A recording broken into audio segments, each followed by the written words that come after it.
Pessoal, então eu vou fazer aqui um videozinho de complemento, no caso, né, daquilo que a gente já falou, e, e eu vou começar aqui por um complemento dos institutos jurídicos, né?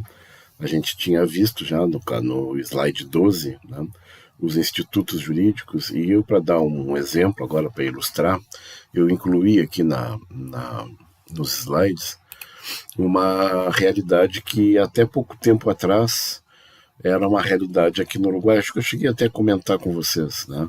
Que seria, no caso, o duelo, né? Então aí eu coloquei essa reportagem nossa, um texto que eu consegui, né, na inteligência artificial do Google, o endereço está aqui embaixo, que fala, né, que no Código Penal uruguaio a prática de duelos foi tratada através de uma lei de 1933, que eximia de pena o duelo realizado de acordo com os requisitos dessa lei específica de 1920. Então, o duelo era uma forma de resolver conflitos, desde que fosse realizada dentro de uns parâmetros que a lei estabelecia. Até onde eu sei, essa lei, no caso, não existe mais, no caso, né, foi extinta, mas aí eu fico o registro para vocês, né, que é uma coisa interessante, porque não se tem notícia, né, de instituto similar aqui no Brasil. E outro que é uma característica da legislação penal uruguaia também, é o artigo 37, né, que fala do homicídio piedoso, que seria piedoso, né, e que a gente conhece, né, pelo nome de eutanásia. Né. No caso do Uruguai, a eutanásia é lícita. Né. Então eu vou tentar ler aqui, né, fazer uma tradução, né, mas acho que aqui todo mundo entende um pouco de espanhol. Né. Os juízes têm a faculdade, né, a possibilidade, não, eles não são obrigados, né, de exonerar do castigo, ou seja, de não aplicar uma pena ao sujeito que tenha antecedentes honoráveis, né, ou honrados, autor de um homicídio efetuado por motivos de piedade, mediante súplicas reiteradas da vítima, certo?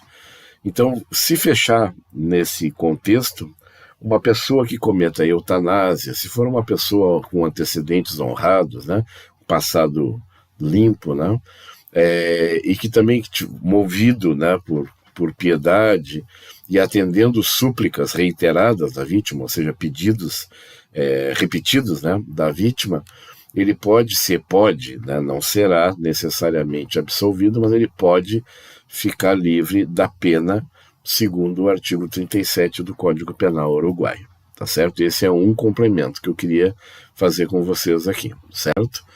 Depois o outro complemento é mais adiante, né, numa matéria mais recente, que nós estávamos falando, deixa eu me localizar aqui, quando eu falei para vocês da abstratividade, acho que foi a nossa última aula, né?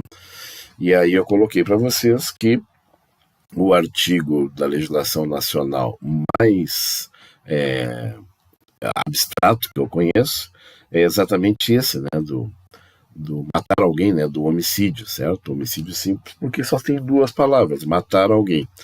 Mas eu não fiz um exercício que eu normalmente faço quando eu trato desse assunto, é que a gente pode complicar mesmo sendo só duas palavras, complicar com o conceito do que seja alguém. Então eu peguei aqui, disse assim, quem é alguém? Né? E aí eu sempre falo, né, eu sempre falei, no caso, né, ou falava, que se uma pessoa mata uma grávida no Brasil, comete homicídio simples, né?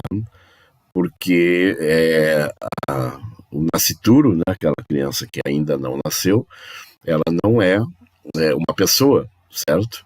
Mas na Argentina, e aí eu peguei aqui, né, que é uma matéria que vocês já estão estudando, e nesse sentido o Brasil e a Argentina são bem diferentes.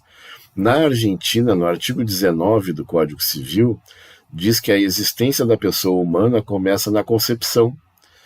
Então lá é possível, vou deixar bem claro, é possível que alguém que mate uma grávida possa ser condenado por duplo homicídio, né? Porque na verdade tem duas pessoas, né? É a grávida e o seu bebezinho, né? Então isso pode acontecer de tu responder, né, por dois crimes, duplo homicídio.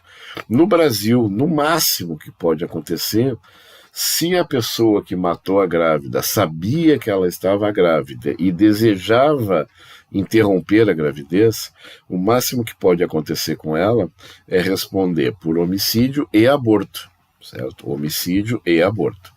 Na Argentina, o que pode acontecer de mais grave é duplo homicídio.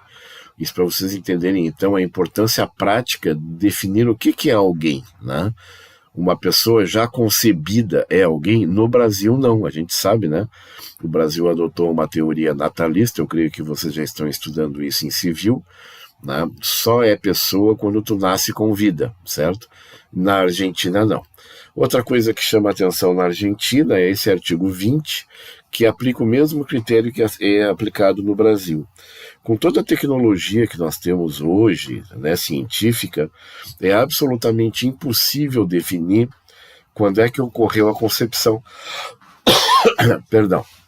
Normalmente, os médicos fazem aquela história de semanas, né, eles contam com semanas, a partir do exame de ressonância ali, né, ou de ultrassom, né, a ressonância de ultrassom, pelo estágio de formação do bebê, né, os órgãos que já se formaram, o tamanho da cabeça em relação ao corpo, né? Então, isso aí oferece para os médicos um parâmetro.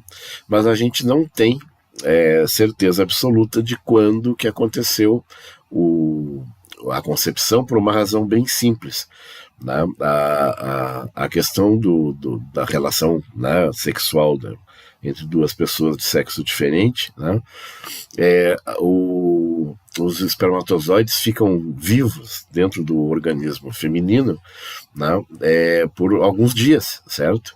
Então, mesmo que a relação tenha ocorrido num dia, a concepção pode ter ocorrido dias depois. Né? Então, é possível que isso aconteça, dando uma imprecisão que complica juridicamente, né? Quando é que foi a concepção? Então, aí eles colocam no artigo 20, a exemplo do que acontece no Brasil, eles colocam que o embaraço, né, eles chamam de embaraço, é gravidez, né?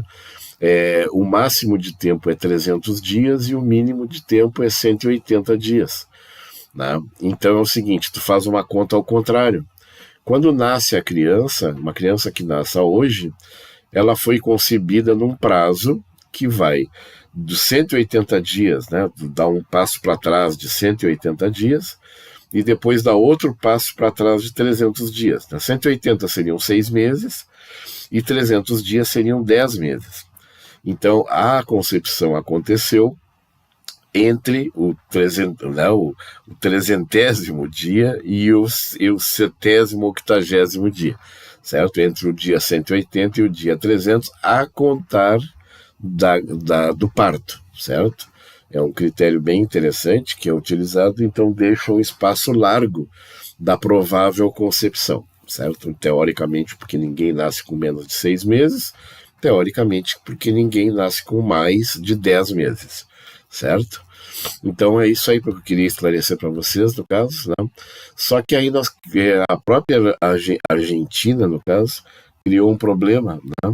A própria Argentina criou um problema por conta que aprovou, em 2020, 5 anos atrás, né?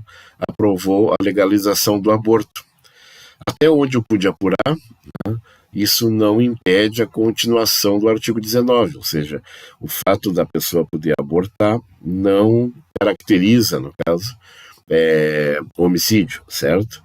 Então, desde que seja feito naquelas circunstâncias que estão na lei do aborto. Então, a Argentina já aprovou uma legislação do aborto e curiosamente, reconhece a existência da pessoa desde a concepção. Tá? Mas uma incoerência, que nós podemos dizer assim, o Brasil não é o único incoerente, no caso, né, nessa questão.